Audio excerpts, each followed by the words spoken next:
I wrote the music on a mountain. So Mhm. I get nothing here. I get my beer and weed and family, and that's it. I don't own a TV. I don't listen to radio. No. I, I don't read the newspaper. So for me, my life is pretty much packed Yeah. into my farm. I grow hot peppers, and Mhm. I listen to vinyl, and so for me, music is just apolitic, and I'm not consider myself to be, I just write stuff that is not related. I just want to say that I think that it must have it it must have existed in a way. It must exist in a way, but I don't think that this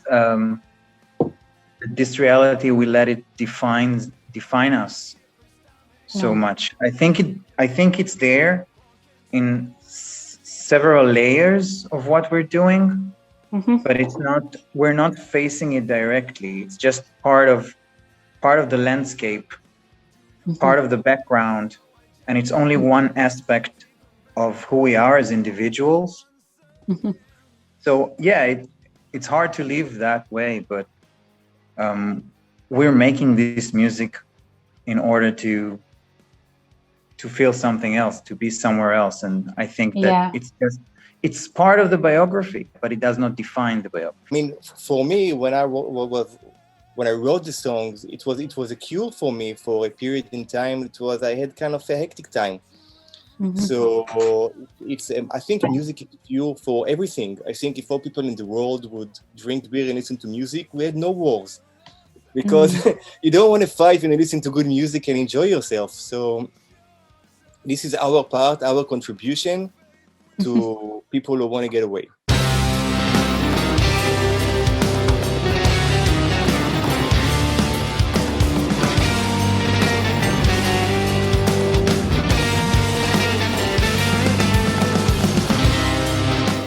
Yeah, sure. First of all, I have to be accurate. The song is dedicated to refugees and dedicated to all people in exile, but I Yeah. also dedicated it to my grandmother. And that's important because the song is actually not about the situation. It's actually a very personal story about my grandmother and her Alzheimer. Oh. So this is, I know it's not, out there in the lyrics, but No. the idea of the song is trying to discuss and to analyze the idea of post-trauma Mhm. and how it is being inherited from generation to generation when one generation experiences crisis, and how does it affect the other generations. So when my grandmother, she lost to Alzheimer eventually. She had all kind of symptoms, like she wouldn't agree to go to sleep without her shoes on, for Oh. example, because she wanted to be ready to run away if she needs to Mm. leave in the middle of the night very, very fast. Now, Mhm. all of my life, and maybe this, goes back to the first question of the interview. Mhm. All of my life, I felt like I need to run away Oh. from everywhere that I've been through. And Mm. I think that at some point, the fear wasn't mine. I Oh. think that what happened was that uh, the fear of being um, torn apart from where you're from Mm. became the fear of growing roots. So Mhm. I couldn't stay anywhere. No. And when my grandmother was facing her Alzheimer, a lot of things that she kept for herself came out. Yeah. And I got to realize that a lot of behaviors in my family Mhm. are behaviors that happened because of crisis, because of trauma. Mhm.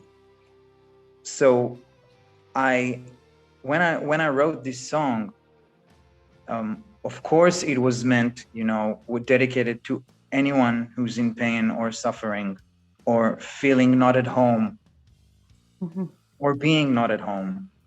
Yeah. But the main thing was trying to somehow speak with myself about what I feel about my grandmother, or what I feel about my thoughts that I was not sure if they are mine or if they are something that older generations like put within me since I was a child.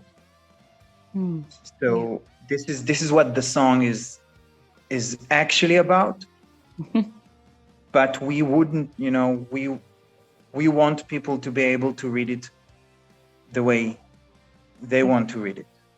This song is for everyone who are in exile right now, and is for everyone who had been in exile before. And I had my grandmother in mind when I wrote the song.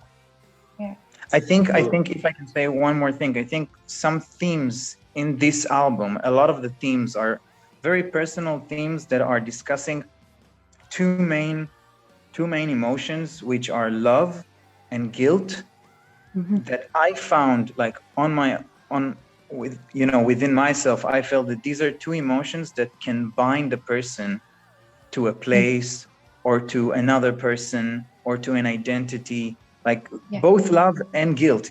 These are very heavy chains. And this is what I was trying to talk about most of the album. In different aspects, whether it's family, whether it's mental illness, whether it's identity of your roots, or just the identity you find within your couple, your kilste, stuff like that. Am I picking up the pieces or picking up the pain? I guess I'll never know. Yeah. We didn't mean specifically to the Jewish community. We're talking again about anyone who's out there. Yeah. But actually, the idea was to took this word, this diaspora, this kind of exile, and refer it as an image to a place which is lacking spirituality. The idea was that I'll say something about some Jewish philosophies. It's all connected, but the song is not about Jewish philosophies. It's just like influenced about that. So there is a word in Hebrew meaning kisufim, which is in English we can say longing or yearning. And it is an idea that means that even when you get to your home, to the place that you belong to, even when you're there, you're going to feel a void within yourself. Something is going to be missing. Yeah. So what happens is that people start moving around, whether it's using different substances or being like very much fixated with one thing that they feel it cures them, but it's never enough, or moving abroad or starting new life, or looking for answers, just generally looking for answers. So the idea with Diaspora My Love, the idea was to think about diaspora as a place, not as a place.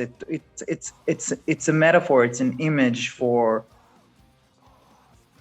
not finding the cure for some spiritual pain or mental illness that you have. So you keep on longing for a remedy. You keep on longing for medicine. Yeah. So this was like the main idea. And in the lyrics you could read about a certain journey that the person who speaks, I don't know who he is, like it might be me, right? Because I wrote it, but talks about how lost he is and how ironically he tries to find spirituality in things that are still materialistic.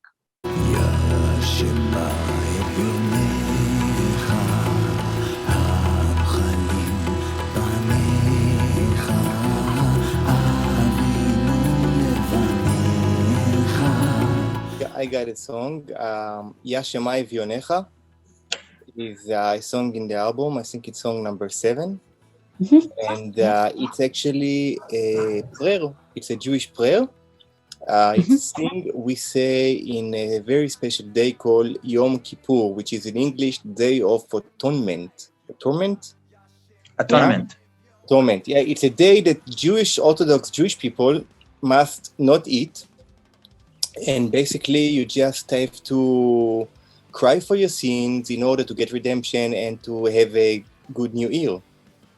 And for me, it's a very hectic day because it's very spiritually charged. Imagine all the people in the country just say, "I'm sorry, I just fucked it up. I've been doing all this stuff all year long. Please, Almighty Lord, forgive me." And it's something that goes in tradition. It's a very traditional day. You have to make a special meal before, and you make a special meal after, and you have those songs that been sang differently in if you're coming from countries of Spain or of Poland, Eastern Europe, and whatever, etc. And Ya Shemai Vionecha is one of the songs in the prayer, and for me, it's been always a great song. I love it. And it says, God hear those poor people around you and forgive them. And this song is like in 4 quarters. It's like regular song. And I was thinking, how am I going to make it different? And I used to have my own company the day, and one of my employees says to me, "You need to make it 3 quarters. 1, 2, 3, 2, 3, 1, 2, 3. And I said, you know what, this is actually an interesting idea. And I remember walking, I used to run a company that make trance parties and scaffolds for stages and events. And I made this big event in the forest. And I'm walking around between the trees and counting 1, 2, 3, 2, 2, 3, 1. Ya Shemai Vionecha. And for me, this is very special. And in our previous album, Vagabond, we actually have a song named Kippur, which is also talking about that special day. So I think maybe me personally got something to do with this day.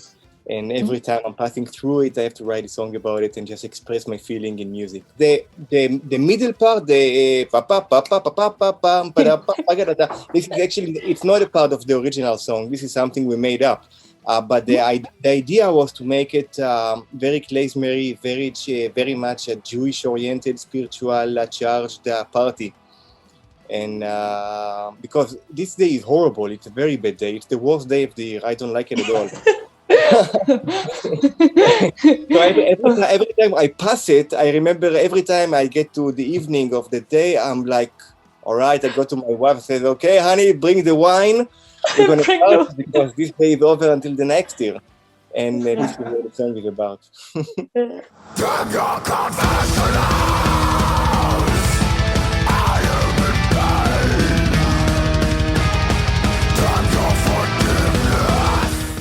We actually played once in Copenhagen. Yeah, we played once. It was the first international show we ever did. Our manager used to be from Copenhagen. Lars, he ran a management named Instrumental. And it was the first show we ever did. It was amazing. I mean, we were sitting in this venue. It was a beautiful venue. First of all, amazing country. And green, and the bicycle lane. And we saw the Castle of the King, and our keyboard guy is a big foodie, so he went to Numa, and we rented the Airbnb apartment, and we spent a few days in the city. It's a beautiful, beautiful, beautiful country. amazing people, and it was amazing experience to be there. And the show we did was great because it was the first time I personally realized this is what I want to do. This is what I'm going to be. I'm going to go to clubs everywhere in the world. And I remember going down from backstage with an incense stick. We have this thing we used to run to light the incense stick because I think it's okay to connect music with scent. And it was amazing experience. So hopefully soon.